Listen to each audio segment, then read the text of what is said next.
diplomatique, chers collègues, chers religieux, religieuses, et chers fidèles présents à cette célébration, je voudrais donner mon témoignage sur l'héritage du pape François au niveau de l'Église, mais particulièrement dans notre Église du Burundi. Frères et sœurs, nous sommes réunis dans cette cathédrale pour prier pour notre Saint-Père, le pape François, que le Seigneur a appelé à lui de l'édit au pape.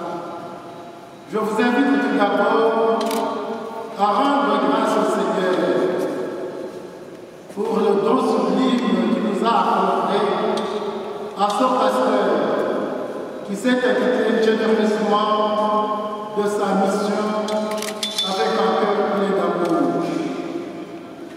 Ces enseignements continueront à résonner et à nourrir notre foi tout en éclairant notre vie dans ses différents aspects.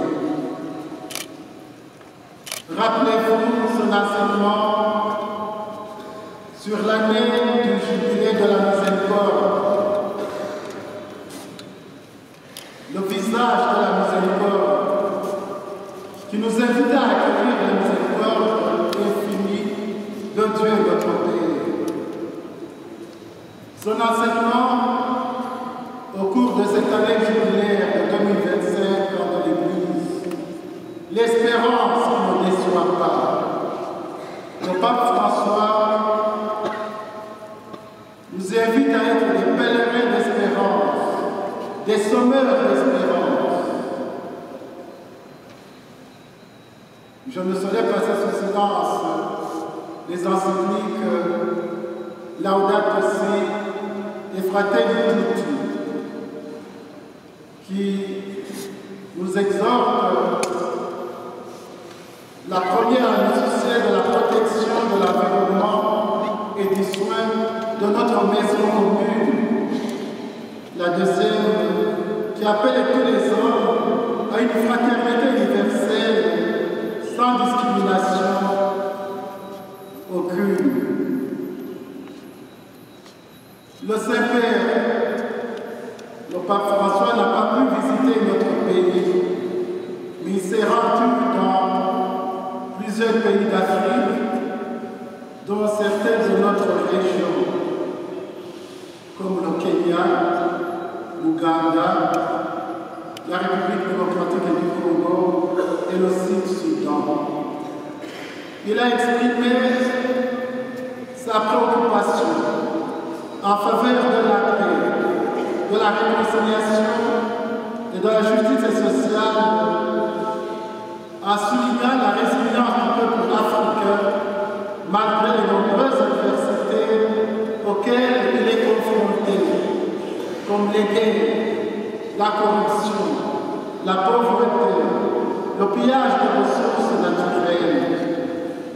Il a plaidé pour le respect de la dignité humaine, de telle sorte que personne ne soit marginalisé, stigmatisé ou exclu sur base de ce qu'il est. Pour lui, la diversité, loin d'être une menace, doit être un facteur pour en vivre ensemble, heureux et solidaires. Comme Église qui est au Burundi, nous sommes très reconnaissants pour son pasteur, pour ce qu'il a été pour nous. Le Burundi lui était cher, comme il nous était cher aussi. Comme pasteur de son peuple, nous avons eu l'occasion de le rencontrer et de nous entretenir avec lui lors de nos visites à l'Église apostolique. Chaque fois, il nous accueillait de façon cordiale et fraternelle, nous transmettait ses salutations et nous donnait un message et des conseils pour nous-mêmes, mais aussi pour vous, peuple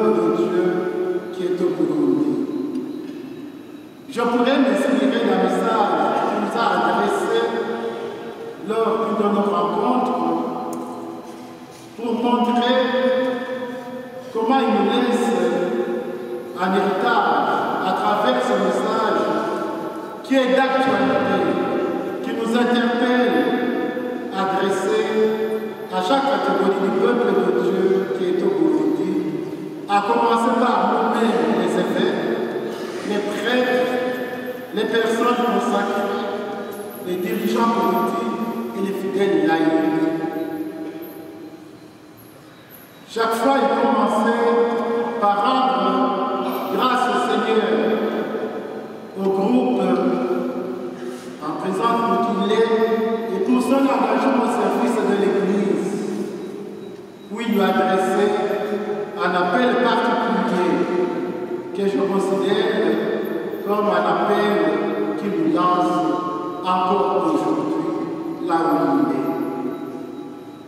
À nous, évêques, il nous a exhortés à l'unité, à la communion avec le siège de Pierre et entre nous-mêmes, car, dit-il, l'unité est une condition indispensable à la fécondité de l'annonce de l'Évangile. Il nous a fortement demandé de soigner la formation de tous les agents pastoraux à tous les niveaux. Aux prêtres qui doivent être enracinés dans le Christ, il a demandé de vivre leur identité sacerdotale dans la vérité et la joie. Aux personnes consacrées qui rendent témoignage de leur foi en Jésus par toute leur vie, il a demandé de rendre toujours manifeste le lien indissoluble entre l'accueil de l'annonce scientifique et un amour fraternel effectif. Aux responsables politiques, il a souhaité qu'ils connaissent davantage la doctrine sociale de l'Église, qu'ils en apprécient la valeur et qu'ils s'en inspirent dans la conduite des affaires publiques. Aux fidèles laïcs engagés dans les différents mouvements et associations, il a demandé de renforcer la collaboration avec les autres forces ecclésiales dans un esprit de solidarité et de partage, afin que le peuple chrétien, dans son ensemble qui est au Burundi, soit missionnaire. Aux jeunes, il a demandé qu'il soit donné une vision authentique de l'existence, de la société et de la famille, puisque la jeunesse est une clé pour l'avenir, pour une société qui se renouvelle. Compte tenu de notre histoire jalonnée par des conflits, le pape François a interpellé tous les Burundais à vivre la réconciliation et le pardon. Et pour que l'Église puisse réaliser cette mission, il faut qu'il y ait des témoins dont la vie soit en accord avec leur foi. Car, dit-il, c'est dans la mesure où Dieu pourra régner en nous que notre vivre ensemble sera en lieu de fraternité, de justice, de paix et de dignité. Il n'a pas oublié d'évoquer, comme à plusieurs reprises, la figure de Monseigneur Michael Courtenay, nos apostoliques au Burundi, qui a été fidèle jusqu'au don de sa vie pour la mission qui lui avait été confiée dans notre pays.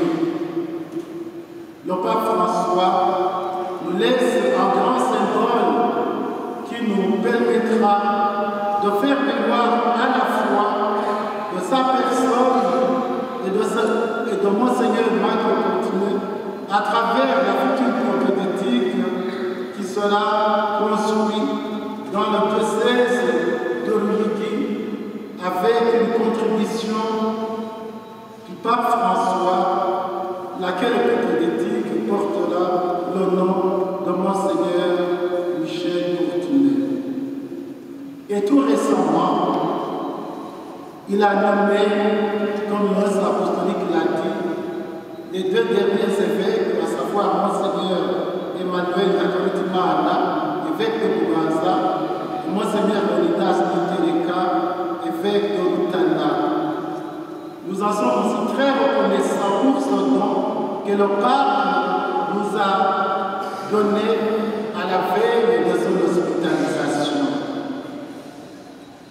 Je clôture ce témoignage en rappelant cette parole où le pape François nous a exhortés comme Église du Burundi à ne pas laisser faiblir notre espérance, mais à aller de l'avant pour annoncer l'Évangile à ceux qui l'attendent ou à ceux qui en ont besoin pour que eux aussi connaissent la miséricorde du Père.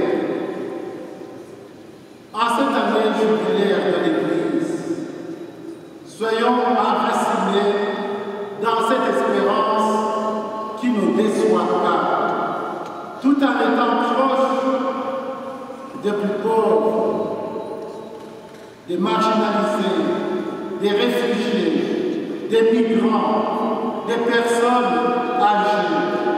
Ainsi, nous honorerons la mémoire de notre Saint-Père François et il continuera à vivre au milieu de nous dans notre communion des saints.